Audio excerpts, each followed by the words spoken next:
La gamme Surface de Microsoft a toujours voulu répondre à deux fonctions. La première, c'est d'ouvrir la voie aux autres constructeurs pour la création de nouveaux formats d'appareils, que ce soit via la Surface Pro ou plus récemment la Surface Neo. La deuxième, c'est d'offrir aux consommateurs des machines pensées pour exploiter le meilleur de Windows 10, et c'est précisément à cette problématique que répond le Surface Laptop 3. Alors, est-ce que Microsoft a réussi à proposer la référence de ce que devrait être un laptop sous Windows? C'est ce qu'on va voir aujourd'hui. Vous regardez Nightech, c'est Thomas, et aujourd'hui on teste le Surface Laptop 3 dans sa version de 13,5 pouces. Alors vous le savez, pour moi le design d'un laptop est quelque chose de crucial pour prétendre fournir une bonne expérience utilisateur, et ça Microsoft a l'air de l'avoir bien compris. Déjà d'un point de vue visuel, ce Surface Laptop est une franche réussite. Il utilise de l'aluminium sur tout le châssis, il ne dispose d'aucune fioriture ou texture, aucune grille d'aération ou de haut-parleur, c'est impressionnant, c'est super minimaliste, il n'y a aucun détail superflu et évidemment aucun sticker Intel. En termes de design, non seulement le laptop 3 est assez épuré et minimaliste, mais il a surtout un design qui lui est propre et qui répond au langage de Microsoft. Je pense que ça va plaire à de nombreuses personnes. D'ailleurs, Microsoft ne s'est pas contenté de soigner la partie visuelle, mais également la partie construction. Le Surface Laptop 3 est une machine particulièrement équilibrée. C'est assez difficile à expliquer en fait, mais dès qu'on soulève la machine, on a une impression de solidité, d'équilibre, il n'y a aucun crack, bref, on est vraiment sur une formule premium. Cet équilibre va se traduire par la possibilité de soulever facilement l'écran à une main notamment. Ce genre de détail garantit une excellente ergonomie au Surface Laptop 3. Cette surface est compatible avec Windows Hello, un système de reconnaissance faciale par capteur infrarouge. C'est très efficace et rapide, d'autant que cette année le Surface Laptop 3 gère particulièrement bien le mode veille. Il est pensé comme un smartphone en fait, pour être mis en veille et rallumé régulièrement dans la journée. À la manière d'un smartphone ou d'une tablette, il sort de veille instantanément, même après une dizaine d'heures. Personnellement, j'avais l'habitude d'éteindre mon laptop entre chaque utilisation, et en ce sens, c'est vrai que le Surface Laptop 3 a changé ma façon d'utiliser un ordinateur pour le meilleur. J'ai l'impression que le laptop s'adapte à mon utilisation et qu'il est toujours disponible quand j'en ai besoin, et ça fait vraiment plaisir. En dehors de ça, le Surface Laptop reste encore cette année un des meilleurs en termes d'ergonomie. Ça commence par le trackpad, il est 20% plus grand que l'année précédente, et effectivement, il est très large. Sans être aussi grand que celui des MacBook Pro, c'est sans doute le meilleur qu'on puisse trouver sous Windows. Il est en verre, très lisse sous les doigts, avec un clic satisfaisant et discret, et évidemment, il est compatible avec tous les gestes de Windows 10, c'est très cool. Tout comme le trackpad, le clavier est absolument excellent, il dispose de touches larges, bien espacées et d'une course agréable et réactive, même si le modèle Alcantara dispose d'un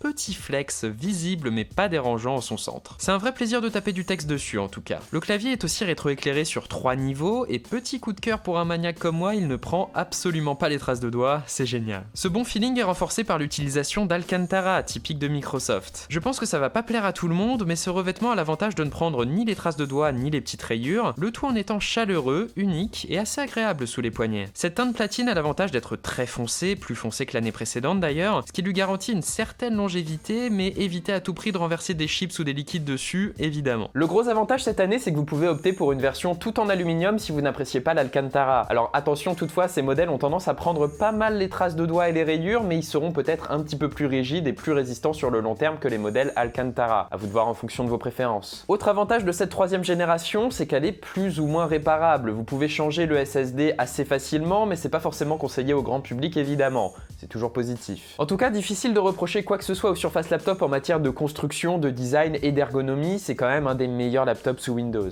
Par contre, le minimalisme de ce laptop se fait ressentir au niveau de sa connectique. On retrouve un port USB 3.0 standard, un port USB type C 3.1 non Thunderbolt mais tout de même capable de supporter 2 moniteurs 4K, une prise jack et le port de recharge Surface Connect. C'est très peu tout ça, mais j'en suis plutôt satisfait à titre personnel. Le port Surface Connect est assez pratique en plus, il est aimanté et se détache si vous prenez les pieds dans votre chargeur, ce genre de truc, ce qui curieusement arrive assez souvent dans ma fac. C'est marrant jusqu'à ce que ça vous arrive, mais avec ce port vous êtes sécurisé. À part ça, il permet de se connecter à un Surface Hub si vous avez besoin de ports supplémentaires, c'est toujours pratique. Et bref, l'un dans l'autre, la connectique fait le boulot selon moi, mais vous risquez d'avoir besoin d'un dongle USB type C, notamment pour pouvoir supporter les cartes SD, ce qui est mon gros regret avec ce laptop. Revenons sur un autre gros point positif de la machine, son écran. On retrouve une dalle tactile IPS de 13,5 pouces sur ce modèle, mais vous avez aussi une déclinaison 15 pouces cette année si vous le souhaitez. Ici, sa résolution est de 2256 par 1504 pixels, ce qui est assez impressionnant déjà, le tout pour un format 3/2 très pratique pour travailler sur Premiere, Word ou pour lire des articles sur le web, étant donné qu'il est plus long que la norme du 16/9. L'écran ne dispose d'aucune fioriture cependant, il n'est pas compatible HDR, mais sa restitution des couleurs et des contrastes m'a paru excellente, idéale pour de la colorimétrie ou pour du traitement photo. À part ça, niveau luminosité, vous êtes clairement servi, même si la dalle est brillante, écran tactile oblige, je doute que vous ayez trop de mal à utiliser le laptop Laptop 3 en extérieur tant sa luminosité monte haut. Petit détail qui m'a un petit peu dérangé cependant, c'est vrai que les bordures du laptop sont un petit peu épaisses, mais elles ont le bon goût d'être toutes de la même taille, ce qui donne un certain effet de symétrie et un certain cachet à la machine. C'est très positif tout ça et je vous avoue que n'étant pas fan des chiffres moi-même, je vous invite à aller voir le test des numériques si vous voulez rentrer plus dans les détails. Personnellement, une prestation concrète aussi plaisante et agréable me suffit. La prestation du Laptop 3 est d'ailleurs tout aussi bonne, voire même meilleure en matière d'audio, ma partie préférée. Alors déjà, sa prise jack 3.5 est excellente, rien à dire, et j'ai rencontré absolument aucun problème avec la partie Bluetooth non plus, même en utilisant plusieurs périphériques en même temps. Ce qui m'a vraiment bluffé par contre, ce sont les haut-parleurs de cette machine. Ils sont dissimulés sous le clavier, ce qui est très particulier, mais permet d'avoir les haut-parleurs orientés vers soi, ce qui est idéal. Et là, dès le lancement d'une première vidéo, j'ai été assez impressionné. La spatialisation est bonne, le volume maximum est très généreux, la restitution des détails est satisfaisante, particulièrement pour un ordinateur portable, et même à plein volume, il n'y a absolument aucune distorsion. Le Surface Laptop 3 est l'ordinateur parfait pour regarder des films ou des séries sans aucun autre accessoire, voire même pour écouter un petit peu de musique, ce qui est sincèrement impressionnant. Je me permets même de souligner que pour une fois, les micros du laptop sont vraiment très convaincants et sa caméra est même pas mal pour des appels Skype, même si c'est du 720p.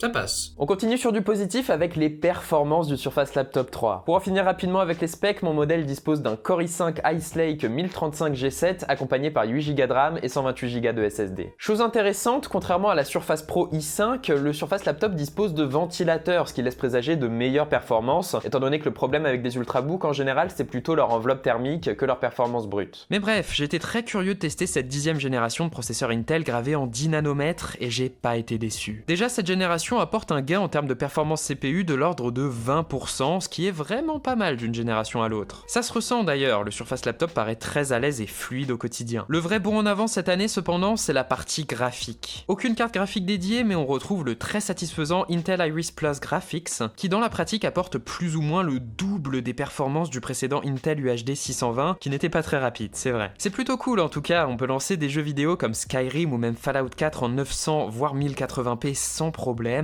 mais surtout ça rend le montage vidéo relativement fluide et appréciable. J'ai rencontré aucun souci pour monter mes dernières vidéos sur Premiere Pro, j'apprécie. Après ne vous méprenez pas, c'est loin d'être une machine de gaming, mais le fait de pouvoir jouer un petit peu occasionnellement est vraiment cool sur un ultrabook. C'est dingue de voir à quel point cette catégorie de produits est devenue polyvalente. Niveau software, est-ce que j'ai besoin de vous dire qu'on a affaire à Windows 10 ? Je pense pas. On retrouve aucun bloatware sur cette machine à l'installation évidemment, et on ressent tout de suite que Microsoft a pensé son laptop pour Windows. Tout est optimisé, la résolution de son écran est parfaitement adapté pour afficher l'OS sans ajustement d'échelle, la luminosité automatique fonctionne très bien et chose rare, même Windows Update n'a pas l'air de faire des siennes. C'est agréable d'avoir une machine qui semble aussi adaptée au software qu'elle fait tourner, d'autant que vous pouvez même exploiter le Surface Pen et les optimisations de Windows pour le tactile, la charnière du Surface Laptop étant bien assez forte pour pouvoir utiliser ça sans problème. Et enfin, la cerise sur le gâteau, c'est son autonomie. Déjà, il faut souligner que la machine est compatible avec la recharge rapide, que ce soit via son port USB Type C ou via son port Surface Connect. Vous devriez pouvoir recharger le laptop en autour d'1h30, ce qui est déjà très rapide, et à titre personnel j'utilise le chargeur de mon smartphone quand je suis en déplacement, c'est un chargeur de 27 watts qui fait le boulot, mais quand je suis chez moi j'utilise le Surface Connect qui est plus lourd, mais qui a moins tendance à faire chauffer la machine. En plus de ça, le chargeur fourni avec le laptop dispose d'un port USB supplémentaire, ce qui vous permet de recharger un autre appareil tout en chargeant le laptop, c'est quand même assez pratique. Cependant, en soi, vous n'aurez pas forcément besoin d'avoir votre chargeur avec vous en permanence, le Surface Laptop 3 tient confortablement entre 9 et 10 heures d'utilisation polyvalente, d'autant que son mode veille ne consomme presque pas de batterie. Rien à dire ici, HP fait mieux notamment je crois, mais c'est très correct. Bref, pour conclure, est-ce que je vous recommande ce Surface Laptop ?